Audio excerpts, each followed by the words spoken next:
Spoštovani gledalci, lepo pozdravljeni. V času in prostoru primerno smo na Gaja TV za vas pripravili pogovor o aktualni politiki Stanovanjskega sklada Republike Slovenije, vezano na gibanje slovenskega nepremičninskega trga in pričakovane uvedbe davka na nepremičnine. S tem namenom v studiu lepo pozdravljam direktorja Stanovanjskega sklada Republike Slovenije, dr. Žiga Andoljška. Lep pozdrav. Lepo pozdravljeni. No, po podatkih zadnjega poročila Geodetske uprave je bilo v prvem polletju letošnjega leta zaznati manjši padec prometa s stanovanjskimi nepremičninami. Evidentirani obseg prometa s stanovanji in hišami je bil v letošnjem prvem polletju skoraj za polovico manjši kot v drugi polovici leta 2007, ko je bilo evidentirano rekordno število prodaj. Če se torej osredotočimo na poslovanje Stanovanjskega sklada Republike Slovenije v zadnjem času, dr. Andoljšek, je vaš sklad v najem oddal več kot 2/3 stanovanj, ki jih je na podlagi javnega poziva kupil lansko leto in pa letos. To so stanovanja v Kočevju, Borovnici, v Kopru, Mariboru, na Jesenicah, v Kranju, v Pivki, Šmarju pri Jelšah in pa v Vipavi. Kaj je razlog, da se stanovanja, ki jih je sklad kupil pod vašim vodstvom, bolje prodajo kot pa stanovanja, ki jih je sklad kupil v preteklih letih? Torej, na rezultate statističnega urada prav gotovo vplivajo nakupi, ki jih je Stanovanjski sklad opravil v preteklem letu na podlagi poziva, in to z namenom, da aktivira mrtvi stanovanjski fond in da hkrati na nek drugačen način rešuje stanovanjska vprašanja državljanov. Odločili smo se, da bomo ta stanovanja oddali v najem in s tem pospeševali tudi najemništvo, ne samo nakup, ki se nam ravno za ta čas, v katerem se nahajamo, zdi najprimernejši. Res je tudi, da smo bili pri sami oddaji precej uspešni. Torej, tiste nakupe, ki smo jih opravili lansko leto na podlagi statističnih analiz in drugih analiz, tudi demografske analize, smo seveda oddali bolje, in to praktično v meri več kot 80% stopnjo uspešnosti smo pri tem dosegali. Nekaj starih projektov, ki smo jih prav tako aktivirali lansko leto, pa smo oddali nekako do polovice. Torej, se bo Stanovanjski sklad v prihodnje osredotočal bolj na najem kot na nakup stanovanj, ali v kakšnem razmerju sta ta dva produkta? Torej, namen Stanovanjskega sklada seveda ni, da bi pomembno posegali na preference državljanov. Prav gotovo pa je, kot rečeno, tem obdobju, v katerem se nahajamo, kjer ljudje čutijo negotovost, tudi gospodarske razmere niso najboljše, dostop do kreditnih sredstev je otežen in ravno zaradi teh elementov se nam zdi oddaja stanovanj za dolgi rok, torej v končni fazi za več let, primerna rešitev stanovanjskega vprašanja. In kolikšen je ta, se pravi, koliko časa traja najem, ta dolgoročni najem stanovanja, na primer? Torej, model, ki smo ga postavili, temelji ravno na dolgoročnosti. Na Stanovanjskem skladu želimo v zadnjem letu zagotoviti, lahko temu rečemo, neko gotovost. Tako na eni strani najemnikov, kot tudi najemodajalcev oziroma samih investitorjev, ki stanovanja prodajajo Stanovanjskemu skladu. Na začetku z oddajanjem stanovanja smo začeli letos februarja. Smo najprej sklepali pogodbe za 5-letno obdobje. Poleti, torej tekom avgusta, pa smo pogoje, sam program oddaje spremenili na način, da smo omogočili najem za neodločen čas. In to se nam je pokazalo kot zelo pozitivno, saj se veliko več ljudi v jesenskem času odloča za najem stanovanja. V končni fazi nekdo, ki je najemnik v našem stanovanju, lahko za neodločen čas reši svoje stanovanjsko vprašanje z najemom. Seveda pa ta ugodnost oziroma ta sprememba samega programa oddaje učinkuje tudi na tiste, ki so sklenili pogodbo s Stanovanjskim skladom pred to spremembo programa. Torej tudi za tiste stanovalce oziroma najemnike, ki so najeli stanovanje za 5 let, jim ni potrebno seveda te pogodbe spreminjati, ampak se bo ta sprememba na neodločen čas zgodila ob prvi spremembi. In s koliko stanovanji za najem trenutno razpolaga Stanovanjski sklad? Torej, Stanovanjski sklad ima, dajmo temu reči, 2 programa. Eden je neprofitni program, to je tisti program, ki ga opredeljujejo posebni pravilniki ministrstva in vlade, in tako imenovani neprofitni najem. In teh stanovanj ima Stanovanjski sklad širom Slovenije približno 3100. Poleg teh stanovanj pa ima Stanovanjski sklad fond takih stanovanj, ki jih oddajamo v tako imenovani stroškovni najem. To je najem, ki se razlikuje od neprofitnega zato, ker je dostopen vsakomur, torej pogoj za sam najem teh stanovanj za stroškovno najemnino ni nek socialni cenzus, torej minimalni socialni cenzus, ampak so ta stanovanja dostopna vsakomur in teh stanovanj je približno 400. Sama najemnina je še vedno ugodna, je tržna ugodna, bistvena sprememba pa je ta, da Stanovanjskemu skladu omogoča torej redno in tekoče vzdrževanje, amortizacijo in pa seveda kasneje možnost vlaganja v nove projekte in nova reševanja stanovanjskih vprašanj. Sicer vaše stanovanja oddajate opremljena ali neopremljena? Torej, zaenkrat so ta stanovanja neopremljena. Vsa stanovanja, ki smo jih oddali po javnem razpisu, so nova, torej prvič dana v uporabo bila leta 2012 oziroma 2013 in ta stanovanja so neopremljena. Seveda pa naši stanovalci velikokrat povprašujejo tudi po opremi, predvsem se pojavlja vprašanje opremljenosti kuhinje, torej kopalnica je še standard in seveda ta je postavljena tako, kot je treba z vsemi elementi. Pri kuhinjah pa iščemo rešitev, kako zagotoviti tistim, ki bi si to želeli in bodo seveda najeli stanovanje za daljši rok, da bi jim omogočili, da Stanovanjski sklad kupi in montira kuhinjo, oni pa jo potem seveda od Stanovanjskega sklada najemajo, tako kot stanovanje vsak mesec. No, velikokrat se pojavi potem tudi tendenca po odkupu stanovanja, ko je recimo najemnik že dolgo časa v stanovanju. Ponuja Stanovanjski sklad tudi možnost potem kasnejšega odkupa stanovanja? Torej, v tujini je ta možnost že dodobra uveljavljena. V Sloveniji je nekaj primerov, predvsem v zasebnem sektorju. Stanovanjski sklad pa se je tudi v okviru svoje poslovne politike, ki je potrjena bila v letu 2012 in nam seveda kaže pot našega razvoja. V tej politiki smo že na Stanovanjskem skladu predstavili tudi to možnost kasnejšega odkupa tistih stanovanj in strani tistih najemnikov, ki so danes najemniki tega stanovanja. Seveda ta produkt še ni do konca definiran, računamo pa, da bi v roku enega leta od same začetka oddajanja stanovanj, torej v začetku prihodnjega leta, pa že to lahko tudi ponudili našim najemnikom. Ko naprimer določate smernice novih projektov, na podlagi česa jih določate, izvajate naprimer tudi kakšne javnomnenjske raziskave, morda tudi ankete o željah iskalcev stanovanj? Torej, največ se seveda naslonimo na statistične podatke, ki so dostopne bodisi pri statističnem uradu ali pri GURS-u. Tu smo seveda za potrebe teh nakupov in oddaj že naredili analize same oddaje, prodaje stanovanj, števila praznih stanovanj, tudi demografsko študijo in pa seveda povpraševanje po neprofitnih stanovanjih je neka anketa, ki jo izvajamo praktično periodično in na podlagi teh podatkov smo se potem odločili, katere lokacije odkupimo in pri tem lahko rečem, da smo imeli kar sprejeli dobre odločitve. No, ko že omenjate lokacije, imate tudi stanovanja na lokacijah, za katere se zdi, da nikakor ne gredo v najem in jih ne morate oddati. Kaj planirate s takšnimi lokacijami? Morda primer, katere lokacije so to? Torej, nekako sedaj mi pade na misel lokacija Lendava. To je lokacija, kjer je mogoče nenadejano, ampak sama najemnina, po kateri oddajamo stanovanje, ugodnejša od tiste, ki je administrativno določena kot neprofitna najemnina.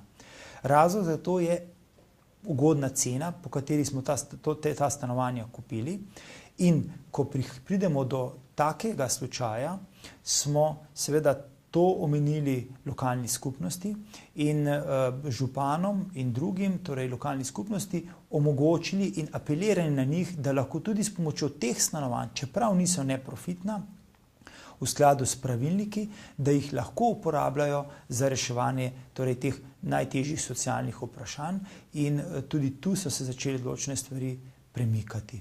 Naj omenim, da smo v poletju, poleg samega Torej, s tem, da smo omogočili najem za nedoločen čas, omogočili tudi najem strani pravnih oseb kot kadrovska vprašanja in pa seveda znižali varščino za samo resnost ponudbe. Tako da na tak način smo se še bolj poskušali približati našim strankam.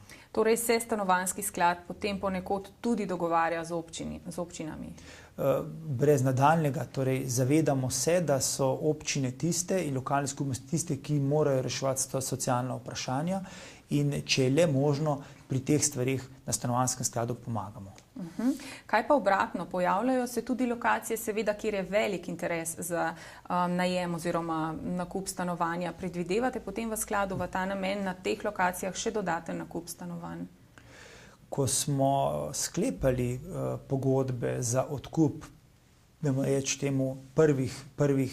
prvih stanovanj, smo v pogodbe vgradili tudi neko možnost, neko pravico, ki se lahko izkoristi, če obstaja soglasje med kupcem in prodajalcem. In ta možnost nam omogoča, da stanovanja kasneje na lokacijah, ki jih ocenimo kot zanimive in ki se pokažejo, da so zanimive strani povpraševanja, da na teh lokacijah lahko stanovanje odkupimo pod enakimi pogoji.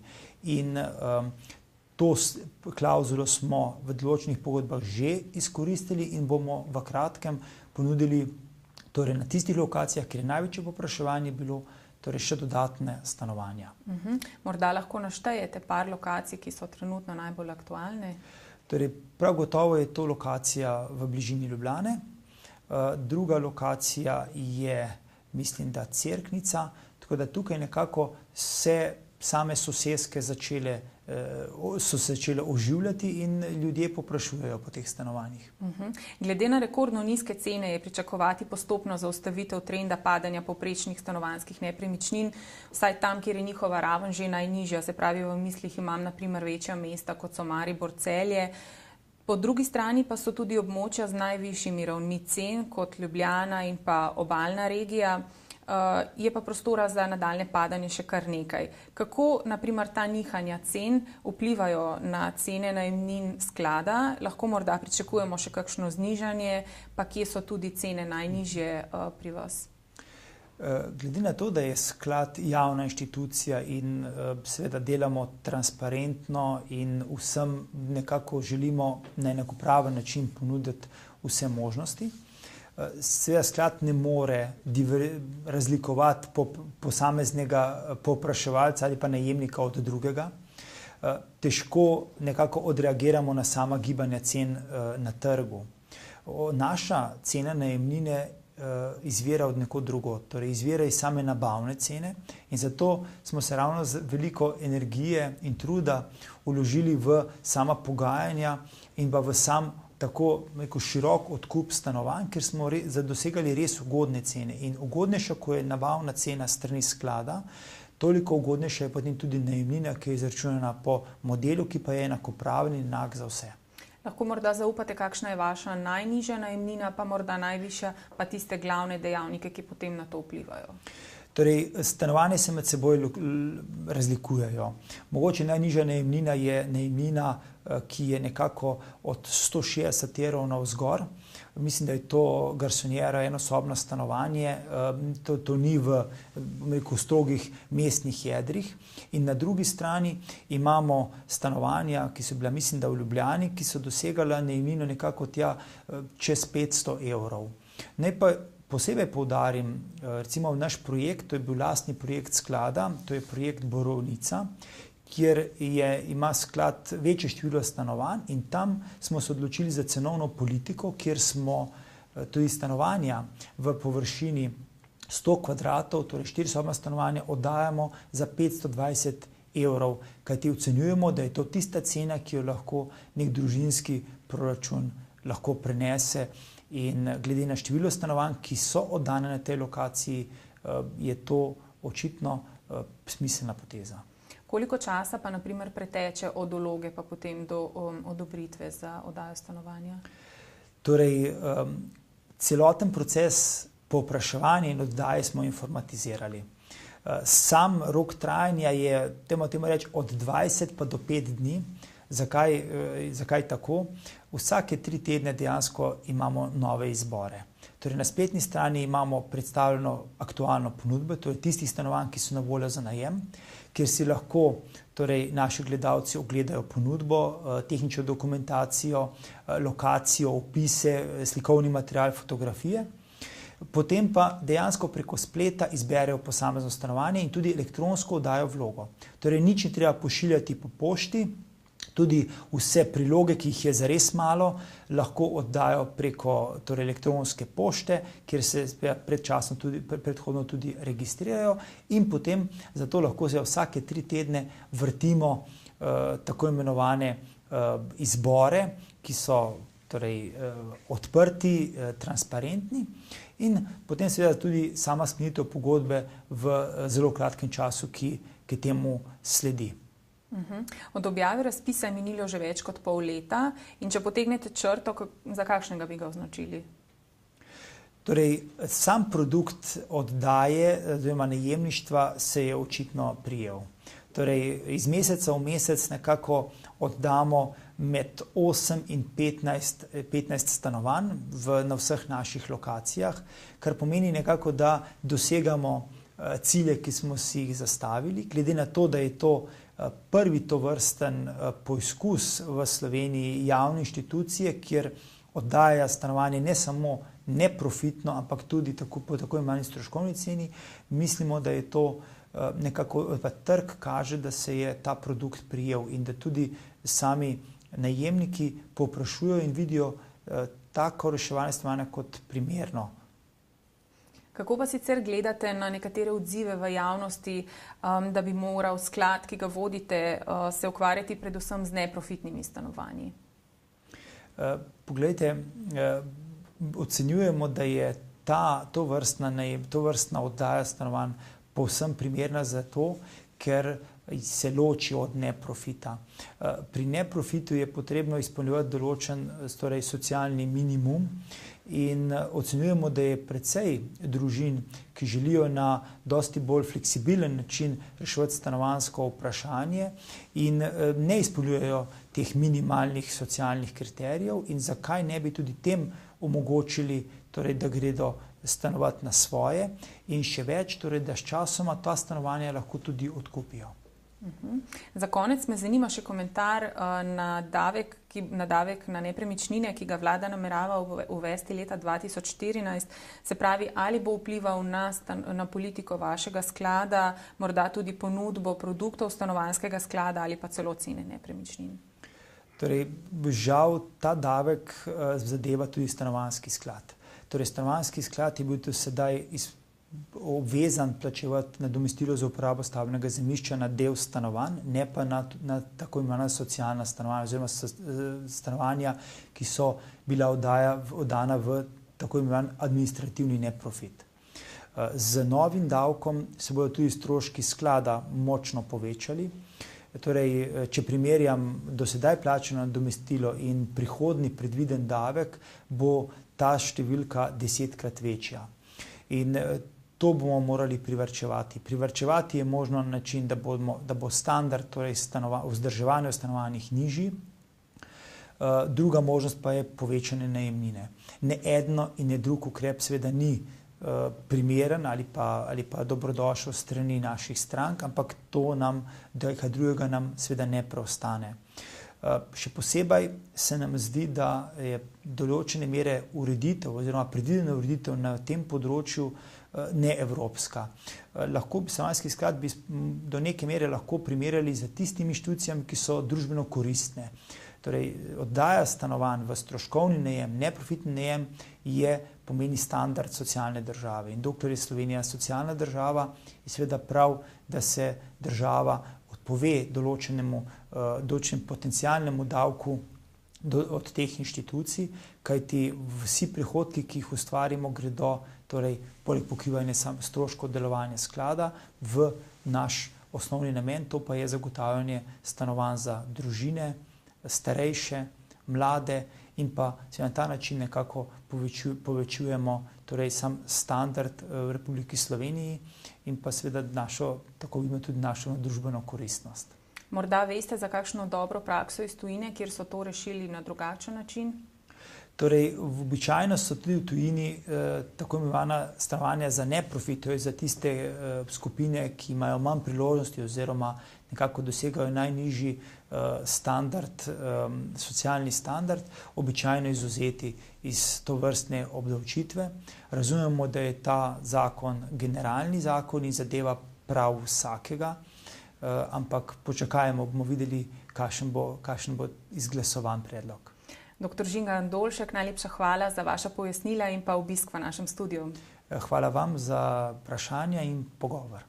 Spoštovani gledalci, toliko za enkrat o politiki Stanovanjskega sklada Republike Slovenije. Hvala za vašo pozornost in lep pozdrav.